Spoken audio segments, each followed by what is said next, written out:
होली त्योहार के बारे में बताऊं आपको, मानोगे? अगर बता देंगे तो नहीं मानोगे ना, ये सही है। मैं आपको बताना चाहती हूँ, आपके बगल में हरदोई जिला जानते हो? हरदोई जिला के राजा थे हिरण्यकश्यप।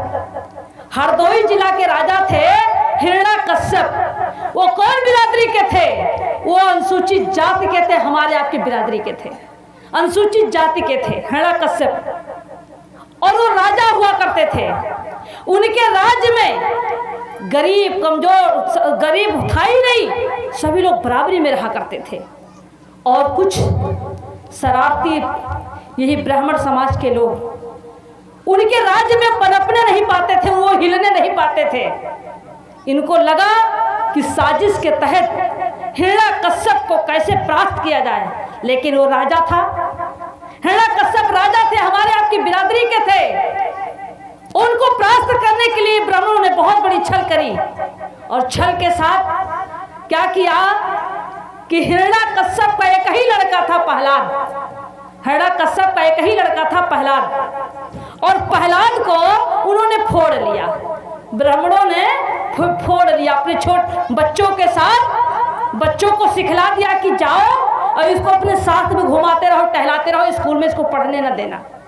और इसके बाद उसको पुड़िया पुकार खिलाना शुरू कर दिया, फिर उसको शराब पिलाना शुरू कर दिया। वो लोग पंडित लोग अपने लड़कों के साथ में उसको शराब पिलाना सिखला दिया।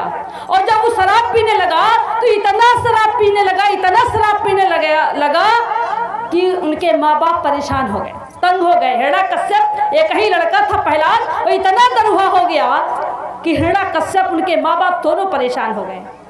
और परेशान होकर के कहे कि क्या किया जाए। तब उन्होंने एक सोचा, और ये पंडित लोग लड़के चढ़ाते थे, जाओ उनकी बिटिया को छोड़ दो, उनकी बिटिया को छेड़ दो, उनकी इज्जत लूट लो, उनके ऊपर हमला करो। ये चढ़ाते थे, वो दारू के नशे में किसी के ऊपर हमला कर देता था। तो जब हमला करता था तो उनके परिवार के लोग माँ बाप जाते थे हिरण्यकश्यप से शिकायत करने के लिए कि आपका बेटा राजा साहब हमारे परिवार के ऊपर हमला कर रहा है, लगातार दारू पी करके गाली गलौज देता है, झगड़ा करता है, लड़ाई करता है, हम बहुत परेशान हो गए, किसी तरीके से अपने लड़के को कंट्रोल करो। तब राजा साहब ने, तब हिरण्यकश्यप ने तय किया, बहुत समझाने की कोशिश की। और जब उनकी बात को नहीं माना, हिरण्यकश्यप की बात को जब नहीं माना उनका बेटा, तो हिरण्यकश्यप गुस्सा होकर के कहा कि मैं राजा हूँ और मेरी बात को अगर ये बेटा नहीं मान रहा है, तो उन्होंने अपने राज्य से उसको बाहर कर दिया और अनाउंस करा दिया कि अब इस लड़के से हमारा कोई लेना देना नहीं है। अब इस बात को लड़का बाहर रहने लगा। जब छोड़ दिए तो ये ब्राह्मण लोग फिर उसको और पिलाना खिलाना शुरू कर दिया। अब तो फ्री हो गया और खूब पिलाना खिलाना शुरू कर दिया। और जब खूब पिला खिला करके उसको और ज़्यादा पागल कर दिए तो वो बाहर ही रहता था। और उसी समय हिरण्यकश्यप की बहन होलिका नाम था, होलिका।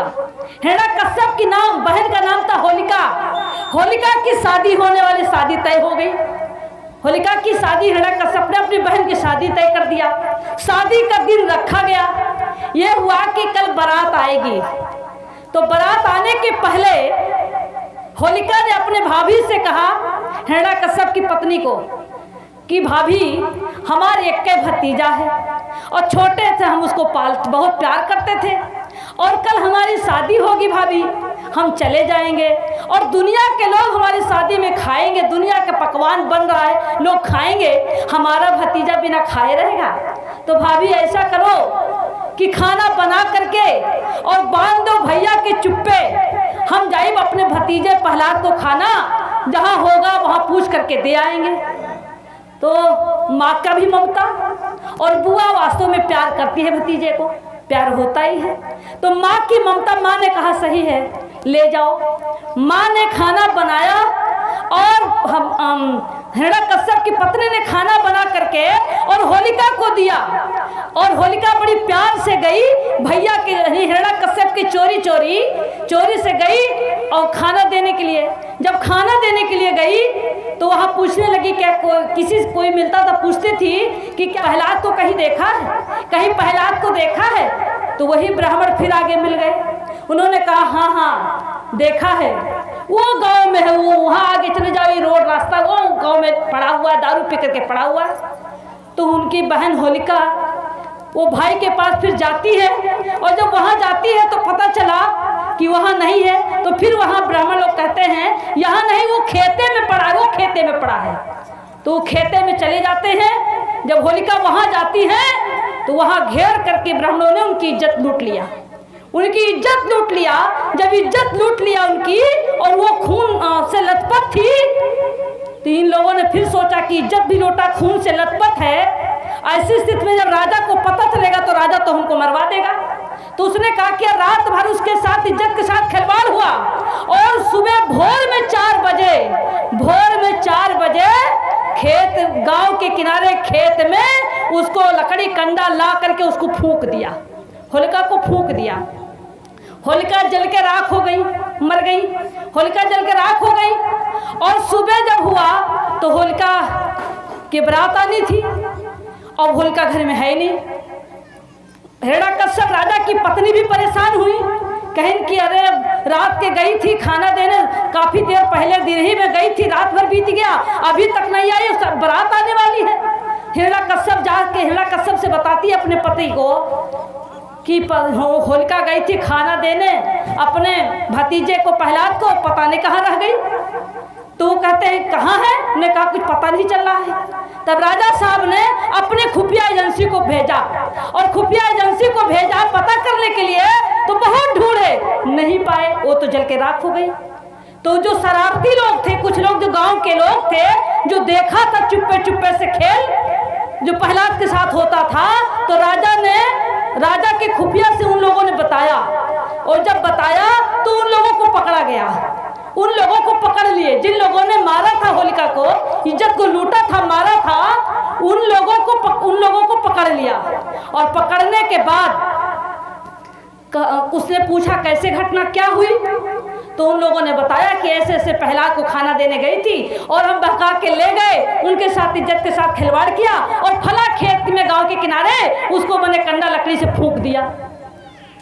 तब राजा को आक्रोश आया, और राजा को जब आक्रोश आया तो राजा ने उन 5 लोगों को अपनी तलवार की नोक से तलवार की नोक से उसको चीर दिया, माथ पर चीर दिया, और चीर करके गधा पे बैठा करके मुंह पे काली पोत करके और गांव में पूरा गांव घुमाया, और सारे लोग कहे अबीर है।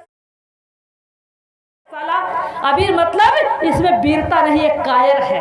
ये धोखा से हमारी बहन बेटी को मार डाला, इसने इज्जत को लूट लिया, इसको धोखे से मार दिया। तब से अबीर लोग लगाते माथे में ना, अबीर के मतलब क्या?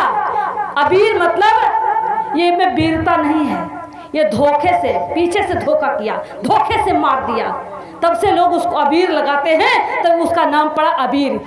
और तभी से लोगों ने कीचड़ से, मिट्टी से, जिधर वो जाता था लड़के खूब मारते थे, कीचड़ फेंकते थे। इसके बाद इधर हिरण्यकश्यप की पत्नी और उनकी माँ, उनकी बहन, गांव के पड़ोसी, सुबह भोर जब पता चलता है तो महिलाएं सब जाती हैं धूर का बुतावे खत्ती, होलिका माता बहनी हमार होली खेलन आई हो। महिलाएं गाती है ना, बुझाती है पानी लेकर के, और गाती है कि होली माता बहनी हमार, हम होली खेलन आए हो। नहीं, वो गाती नहीं, वो रोती हैं, वो राखी को टोती हैं, ढूंढती हैं कि कहाँ इसमें हड्डी बची है कि नहीं, और कह करके रोती, होली बहनी तू कहाँ चली आई, कहाँ आएगी, धोखे से तुमको मार दिए। और मरने के बाद समाज के लोग भी इकट्ठा होते हैं, और इकट्ठा होकर के कहते हैं कि हमारे समाज के साथ इतना अत्याचार। तुम समाज को इकट्ठा करके और समाज को सही रास्ते पर, वो कहते हैं यह अत्याचार करने वाले हैं, इसका हमें विरोध करना है। और उन्होंने विरोध करने के लिए समाज के लोग इकट्ठा, हर मोहल्ले में, हर गांव में इकट्ठा होकर के उसका विरोध करते हैं। और विरोध करने के बाद इन ब्राह्मणवादी व्यवस्था के लोगों ने होलिका त्योहार बना दिया, और त्योहार बना करके हमारे लोग बड़े शौक से होली खेलते हैं। हमारे लोग गुजिया खाते, हमारी माँ बहन की हत्या हो, हमारी माँ बहन की इज्जत लूटी गई हो, हमारे बहन के साथ शोषण हुआ हो, और इधर लोग खुशी में गुजिया रंग खेलते, त्योहार मनाते हैं। तुम्हारी हार, त्योहार के मतलब तुम्हारी हार, ये त्योहार हमारे लिए नहीं है। इसलिए भाइयों बहनों, हमको ये होली का त्योहार नहीं मनाना चाहिए, लेकिन हमारे लोग मानेंगे नहीं। हम कितना भी प्रयास करेंगे हमारी बात को मानेंगे नहीं। मैं आप लोगों से इसलिए कहती हूँ, अपना इतिहास जानो, अपना इतिहास पढ़ो। इतिहास तो बहुत है, जितने त्योहार बनाए गए हैं, ये त्योहार हमारे महापुरुषों की हत्या हुई है। हमारे जिन लोगों ने संघर्ष किया, संत गुरु रविदास की हत्या हुई है कि नहीं हत्या हुई है? संत गुरु रविदास की हत्या हुई है ना, लोगों को पता ही नहीं है। आप उनके खानदान के हो, उनके परिवार के हो, बिरादरी के हो, नाज है, नहीं जानते हो। संत गुरु रविदास की करते हो। संत गुरु रविदास अपने समाज को जगाने का काम कर रहे थे और उस समय धोखे से सत्संग हुआ। उस सत्संग में संत गुरु रविदास जीत गए। जीत करके वापस लौट के आ रहे थे, रास्ते में भोर में इन्हीं व्यवस्था, ब्राह्मणवादी व्यवस्था के लोगों ने संत गुरु रविदास की हत्या कर दिया और हत्या करके गांव के किनारे फेंक दिया। और फेंकने के बाद जब पता चला, गांव की सुबह हुआ, पता चला ये हुआ कि रविदास गुरु की हत्या हो गई। किसने किया? तो फला लोगों ने किया। उनका भी अपमानित हुआ और इसके बाद वही लोगों ने त्योहार बना दिया। कौन त्योहार? ढिठवन के त्योहार। इस्सर आवे दलिदर जाए, इस्सर आवे दलिदर जाए, जो भोर में हमारी माँ बहनें गन्ना से और लहड़ा के डंडा से जो रोज सवेरे सूप बजाती है ना भोर में, वो उसी समय हुआ था। लोग दशहरा मनाते हैं। दशहरा 10 को हराया और 10 राजाओं को हराया, 10 लोगों को मार डाले थे और 10 को मार करके राजा बन गया, उसको लोग दशहरा मनाते हैं।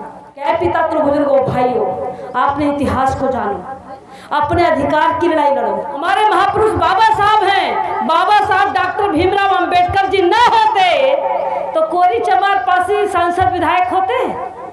कहीं मिलते? नहीं मिलते। ये कोरी चमार पासी खटीक धोबी अहीर सोनार लोहार कहार निषाद कांदू कलवार जो नौकरी कर रहे हैं, जो मुसलमान जो नौकरी कर रहे हैं, किसके बदौलत कर रहे हैं? ये किसके बदौलत कर रहे हैं? ये हमारे आपके बदौलत नहीं है, बाबा साहब डॉक्टर भीमराव अंबेडकर जी के बदौलत कर रहे हैं। आज कोरी चमार पासी खट्टी को मुसलमान से लड़ाया।